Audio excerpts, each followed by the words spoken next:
pero quedan temas pendientes todavía, ojo, no hemos hablado de lo que pasa con el nuevo ministro del Interior, no hemos hablado de lo que pasó tampoco con el carabinero, el asesinato de este carabinero mapuche, que yo creo que es un tema importante.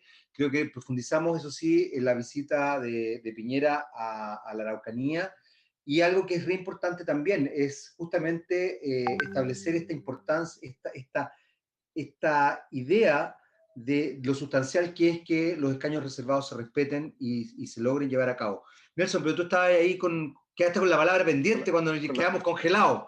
Y que tampoco me acuerdo del 100% de la pregunta, pero que era sobre la baraja. La verdad que yo yo creo que sí se estructuró la baraja, pero la baraja está en pie, ¿eh? Cuando se dice, por ejemplo, Estados Unidos, que Estados Unidos está en el suelo, yo no creo que esté en el suelo, porque la diferencia de Trump con los mismos republicanos y los mismos demócratas es que Trump es nacionalista de tomo y lomo. Y un nacionalista, y ojo aquí, por eso yo no me compro el discurso ese de soy patriota, pero soy neoliberal, porque es contradictorio. Porque el nacionalista crece hacia adentro y desde adentro crece hacia afuera. El nacionalista potencia su industria con su gente, no permite que otros países compren su industria, por ejemplo, que los chinos inviertan en Estados Unidos, para Trump es inaceptable. Pero el neoliberal no, pues el neoliberal dice tiene que moverse la plata para todos lados, da lo mismo, de donde venga, y alimentemos el mercado. Y Trump, en ese sentido, yo creo que le hizo un muy mal favor al capitalismo, al sistema económico a nivel mundial. Y por eso China, Rusia avanzaron tanto en los patios traseros de Estados Unidos. Porque Trump dijo, ¿hasta cuándo nosotros tenemos que, con nuestros soldados, nuestros recursos, nuestra política, estar protegiendo, manteniendo a otros países? Preocupémonos de Estados Unidos. Y ese discurso pegó mucho, porque la gente estaba pero aburrida de que Estados Unidos se metiera en todo y fuese el capitán planeta, ¿cierto? Y ahora yo creo que con Biden vuelve Estados Unidos, va a volver a esa dinámica, tal vez más moderada, pero va a volver a intervenir en conflictos afuera, van a volver a meterse en todos lados, porque son lógicas distintas. Y en cuanto a Chile, por eso mismo yo creo que Estados Unidos va a volver a preocuparse de Chile, va a volver a meterse más fuerte en Chile otra vez, en Latinoamérica también. Trump, en el caso de, por ejemplo, Maduro, yo creo que lo utilizó como cabeza de turco nomás en sus elecciones, cuando decía que se iban a convertir en una especie de Estados Unidos-Suela. Absurdo. Y ahora yo creo que vuelven. Y dentro de eso, el sistema acá en Chile no creo que varíe mucho en lo estructural, a menos que salga una constitución política derechamente de izquierda, de carácter estatista, casi staliniana, o volver a los años 60, que tampoco lo veo posible porque la misma gente de izquierda no está, diría yo, en esa parada, por lo menos la centro izquierda, no sé si la izquierda más radical. Así que las fuerzas van a estar más equilibradas, va a haber constituyentes de derecha, va a haber constituyentes de centro que van a hacer un poco la balanza, que puede serlo la ADC, puede serlo alguien como Pepe Out, que gente de ese perfil, digo yo, que el diputado no va a ir a la constituyente, que ponen un equilibrio entre las posturas más radicales. Y ahí otra vez los escaños reservados yo creo que pueden generar un impacto brutalmente positivo aunque la palabra brutal suena como algo fuerte, pero lo digo en el sentido positivo, de cambio de mentalidad, de lo que es de cómo vemos o cómo entendemos el todo como país. O sea, eso de los derechos de la tierra está hablando Pedro Cayuqueo, de que la tierra o el ecosistema tiene derechos fundamentales, y de eso empezamos a ver de que no solo entonces, si no es la tierra como conjunto, también tienen derecho los árboles. Obvio, porque los árboles forman parte del ecosistema. Entonces no es llegar y ir, oh, listo, aquí hay un roble, lo corto y qué tanto. No, hay que respetarlo. Los pantanos, los humedales, dentro de eso los zorros, los pumas.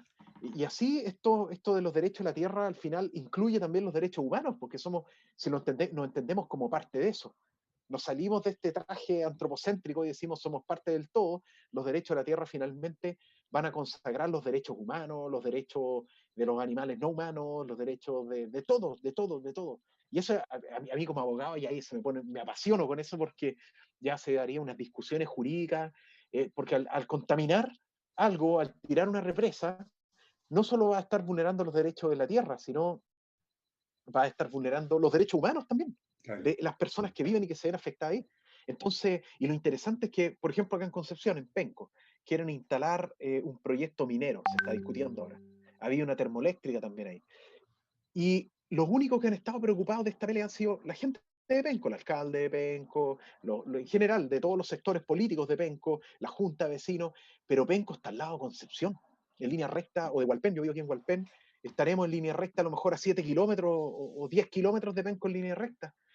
Y una minera obviamente que va a contaminar el ambiente de Talcahuano, de Coronel, de Lota, si no afecta Penco, porque el polvo va a decir, o los minerales pesados van a decir, bueno, hasta aquí no llega el límite comunal, está autorizado a contaminar hasta ahí. No van a contaminar las aguas de Florida, van a contaminar todo. Entonces es una cuestión que trasciende estos temas administrativos de tal común o no.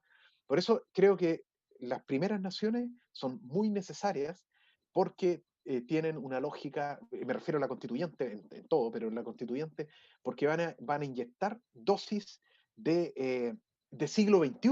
No obstante que son cosmogonías que vienen de hace 500, 600, 700 años y que las podemos comprobar. Y los Aymara también tienen otra experiencia, distinta a los mapuches, porque los Aymara se han visto enfrentados a las mineras. Y los Rapanui se han visto enfrentados a un desastre ecológico que duró muchos siglos y que, sorry, pero lo generaron ellos mismos debido al hacinamiento y que estaban incluso antes de la invasión europea y posterior a la invasión europea con los japoneses se instalaron ahí y dejaron la crema ecológicamente todo.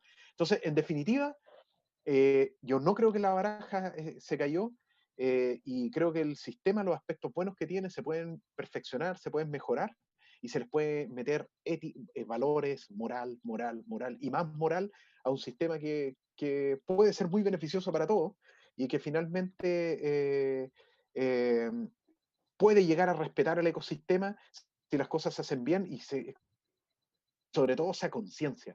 Porque, y con esto termino, porque creo que tenemos, ayer lo hablan en mi programa con una entrevistada, tenemos tal vez dos tipos de personas, y yéndome a lo que puede aportar el mundo de las primeras naciones en la mentalidad chilena.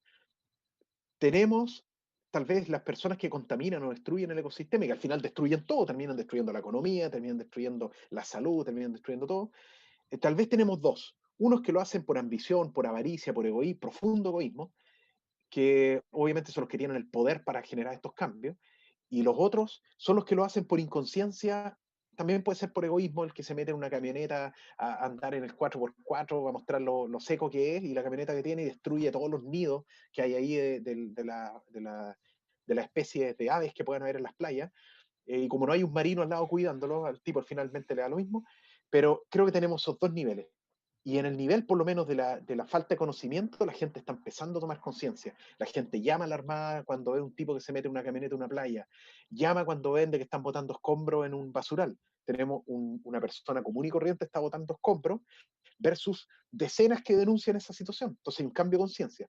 Lo que importa es que los que tienen el poder y los recursos para generar los cambios estructurales cambian.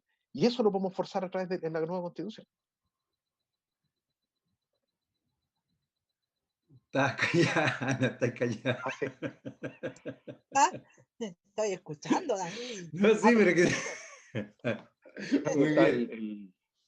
Sí, pues Ya, pues, sí. ya son las 8:07 y se nos cayó todo el... Bueno, pero por lo menos pudimos cerrar un poco la conversación. Dejar los invitados para el próximo jueves, obviamente, a todos quienes pudieron retomar o se reinsertaron aquí a nuestras conversaciones en cuarentena. Darle nuevamente la bienvenida a Ana. De verdad me pone muy contento que esté con nosotros en forma estable. Y queremos estar bien atentos también a lo que pase, Ana, con los proyectos y con tu participación en los distintos procesos. Así que ahí vamos a estar colaborando también, vamos a estar ahí apoyándote como sea, como se pueda, para que todo salga lo mejor posible. A Juan Carlos un abrazo gigante, gracias además porque estaba con su familia y igual estuvo pendiente de la transmisión. Y Nelson, nada, pues un placer, así que un abrazo grande para ustedes, Ana, Nelson. Quería decir una última cosita. Sí, Quiero por leer un poco, supuesto. son los comentarios de Por supuesto, obvio, obvio, las obvio. personas, que para que no quede en el tintero, Javier Veloso dice, un gran problema que hay que superar es la pésima formación respecto a la cosmovisión e historia de nuestros pueblos originarios. Para muchos el conflicto se limita a un conflicto jurídico sobre dominio de tierra entre particulares, cuando el conflicto de la cuestión es enormemente profunda y compleja, mucha caricatura y mito, que es un prejuicio en la discusión actual. Después, Juan Enrique Blumel dice, saludos desde el Mayolafquén Mapu, a los pies del Rucapillán. El mismo dice, tremenda la Lamien, Chaltu. Mauricio Buenuán, saludos desde Yumbel, ciudad histórica. Celebremos Tapigüe 2025. Nelson Lobo Zamorano, saludos desde Concepción, mi padre por si acaso. Romy, sí que tengo barra aquí. Romy Garcés Hernández, qué bueno esté la señora Ana Yao Yao. Saludos desde Talcahuano. Y Jona Alexis Budaleo Alarcón, saludos desde Arauco, ciudad histórica de la Guerra de Arauco. Esos son los comentarios de hoy. Bueno, así que yo también me despido de todos. Siempre un gusto compartir con ustedes. Pues ya vamos a tener ese asadito, ese cancán en algún lugar por ahí. Puede ser aquí en la frontera. Tendremos que hacerlo quizás en Lumaco, ¿ah? También puede ser. Dejando fuera culebrones y todo eso, sí, pero... hay que desafiar el Nehuen y hay que desafiar las malas vibras, dicen. Sí, pues, obvio, estoy de acuerdo. Igual agradecida, gracias, de verdad, de estar acá, en lo que podamos aportar, en lo que podamos apoyar. Yo creo que cuando uno se compromete a un trabajo de equipo, creo que un tremendo equipo ustedes, de verdad, y yo me incorporo en este caso un poco ya atrás, como se dice, pero espero aportar con lo mejor que podamos también.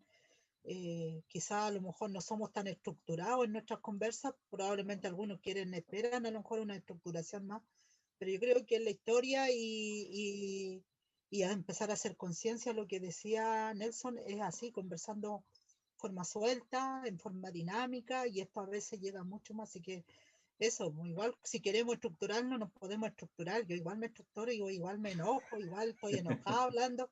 Me han dicho algunos comentaristas también, seguidores, seguidoras que tengo, que con el único programa donde yo me río y como que estoy como relajada y me suelto, en otras palabras, porque estuve en otros programas, me vieron muy enojada. Bueno, anoche con los Lamienes también estuvimos ahí. También se nos cayó el sistema, así que el WhatsApp de Buen anda por aquí, parece que al lado mío. Anda con usted la mía, ¿no?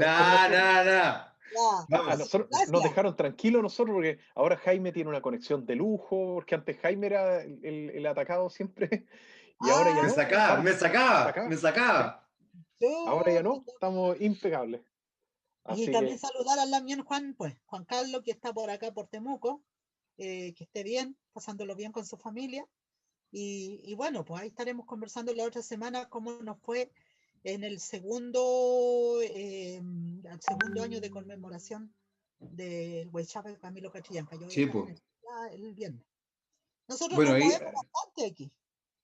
Ahí nos tenés que contar, Ana, porque es sumamente importante. Lo hablamos, de hecho, en alguna de las conversaciones que hemos tenido contigo, que el juicio se retomó y que no estaba permitiendo que la familia participara de manera presencial. La situación es bastante compleja y es, sin duda alguna, simbólicamente un elemento importante que tenemos que considerar también respecto a lo que hablábamos hace un rato, la criminalización de la primera nación mapuche y también cómo se está sobrellevando esta situación. Y es importante también que nosotros como medio de comunicación muy artesanal desde cierto punto de vista, pero que queremos hacerlo de la mejor forma posible, podamos también contar un poco qué es lo que está pasando con eso. Así que, Ana, vamos a estar bien atentos a lo que nos cuentes respecto a esa conmemoración que es bastante lamentable, además.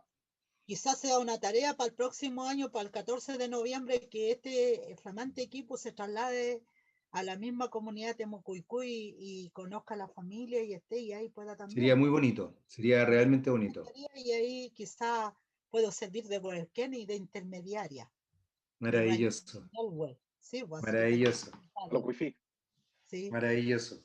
Muchachos, siempre es un placer hablar con ustedes. Ana, me encanta hablar. Igualmente. Nelson también, Juan Carlos, un abrazo y nos estamos escuchando el próximo jueves en cuarentena y con Nelson, con Ana y con Juan Carlos, no se pongan picados, pero nos comunicamos igual después, de otras formas. Ya, nos vemos, chao, chao. Veo Cayal. Veo Cayal. Veo Cayal.